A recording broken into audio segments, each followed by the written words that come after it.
Good morning, this is Jerry Christopher, and this is the Talk of Connecticut in your town this Sunday, June 10th. Well, coming up 1 week from tomorrow, we have a big event all across Connecticut, and it's a tribute to the Rebbe? The Rebbe. Rebbe. All right, we're going to find out all about that. We have back with us Rabbi Joseph Wolvolsky, the Executive Director of the B'nai Rothstein Shabbat Jewish Center in Glastonbury, and Rabbi Joseph Gopin from the Shabbat in West Hartford. Good morning to both of you. Well, good morning to you, Jerry. Good morning. And last time I corrected you, it's the Chabad. Chabad. Okay, well, it's been a while. Yeah, I know. Now this is a big event because it is a statewide observance. It is, and it's actually being held at the state capitol in the Senate chamber. Let me just go back and explain what it is. We have coming up on Saturday, June 23rd this year, is the Rebbe's yahrzeit. The Rebbe was the Chabad Rebbe of really international acclaim, but the Rebbe was a Chabad Rebbe in America who really revolutionized the movement. And this is why Rabbi Gopin is here to speak some more details about the Rebbe's vision. But I first want to share a little bit about this event. What is a Chabad? Is that just a congregation? Is it a... Well, a Chabad is actually an acronym for wisdom, understanding, and knowledge, but it's a system of understanding divine wisdom and the Torah, but it's really a Hasidic movement. Okay. Today, Chabad is probably the most well-known Hasidic movement already, maybe even the most well-known Jewish movement because of the Rebbe's activities, and that's why we're making this event. Good. So the Rebbe's yahrzeit, the day that he passed away, is coming up on Saturday the 23rd. And we thought this year especially, since it's going to be 18 years since he passed away, and in the Jewish tradition, the number 18 is very important. The number Chai means life. It's the numerical value of 18. So we're partnering with the political leadership in our state, both parties, both houses, the executive branch, to try to get together and pay a special tribute to the Rebbe, his leadership, his activities, and really his impact on people across the world, but particularly in Connecticut.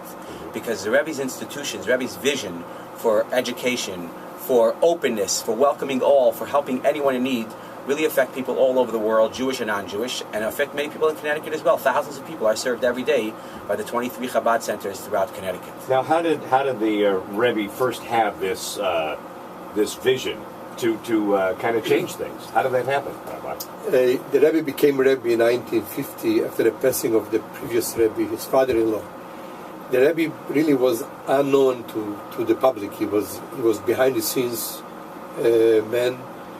He ran the movement behind the scenes. In 1950, when he took over, right away, he started with a campaign, outreach campaign, with the goal of changing the world. It's not only because he was very courageous and he had a very big vision.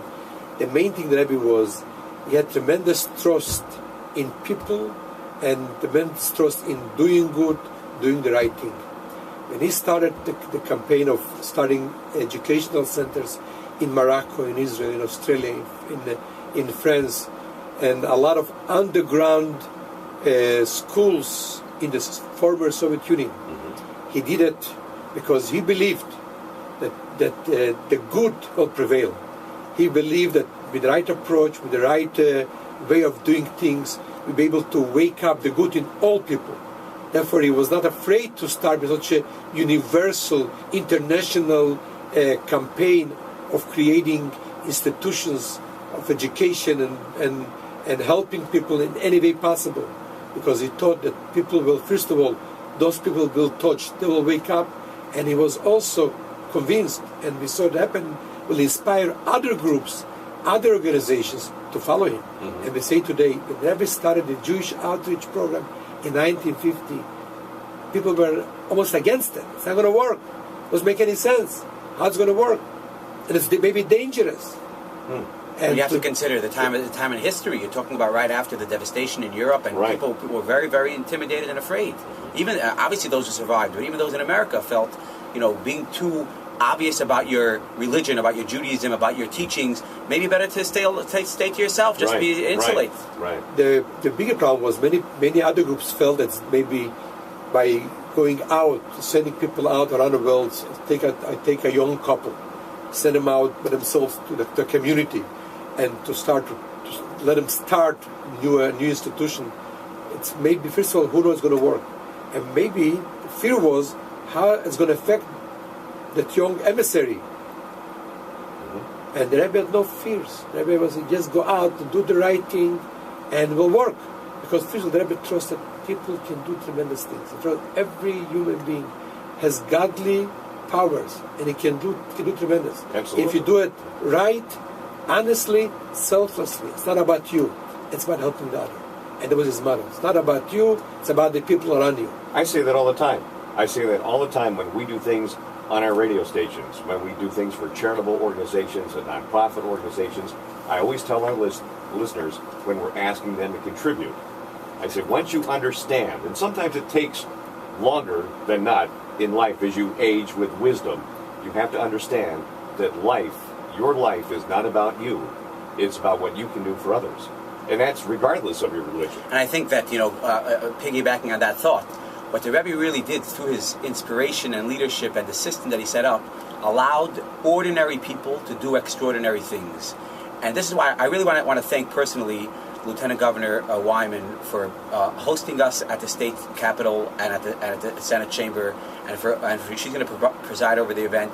And really, it's not a closed event at all. It's open to the public to celebrate the Rebbe's vision and to celebrate the success of Chabad all over the state.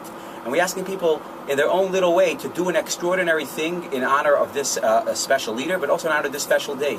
So on June 18th, on Monday, 5:30 in the afternoon in the State Senate, everyone's welcome to come, but really to come with the intention of doing something extraordinary in honor of the Rebbe, in honor of his yahrzeit, which means the day of his passing, and specifically to look around the state and you see, it doesn't make a difference where you are. If you're in Litchfield, if you're in New London, if you're in West Hartford, if you're in Stamford, New Haven, we have centers and opportunities for people to get involved on their own terms, to do what we call another mitzvah, another good deed, and to make a regular day special and to make an ordinary person extraordinary.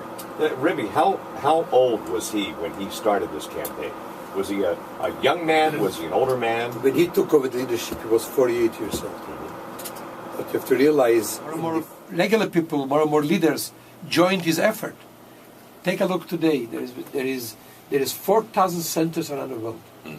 We talk about tens of thousands of people. What they are the workforce in these institutions, and there's other tens of thousands of people who are not only followers of the Rebbe, but they are really mobilized.